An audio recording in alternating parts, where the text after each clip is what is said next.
Хүмүүс бид ажил амьдралын хит их ачааллаасаа болж байнга стресст орж идэг байна. Амьдралын ар сар жижиг асуудлаас эхлээд амьдрал тохиолдох томоохон зүйлүүд нь биднийг стресст оруулах шалтгаан нь болж байдаг байна.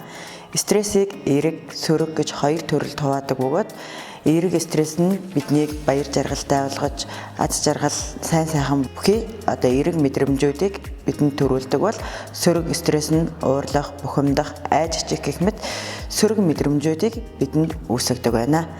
Хүн бүрийн стресс хандах хандлага, үзүүлэх хариу урвал нь өөр байдаг хэдий ч хит их стресстг нь бидний эрүүл мэндэд сөргөөр нөлөөлдөг байна.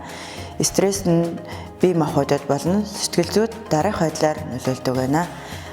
Бие махбодод хүний дархлааны системийн хэвийн үйл ажиллагааг алдагдуулж, хоол боловсруулах эрхтэн буюу ходоод бүдүүн нарийн гидсний өвчлөл үүсэх шалтгаан нөхцөл болдог нь судалгаагаар батлагдсан байна.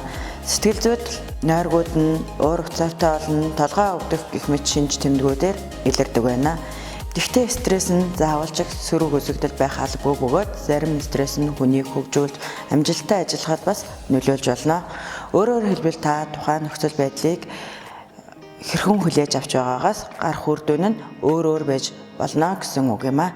Тиймээс та ямар үед хит их стресстгээ мэдэж аваад түүндээ тохирсон стресс тайлах энгийн аргуудад суралцаарай. Стресс тайлах хамгийн энгийн арга бол зөв амьсгалын дасгал юм шүү.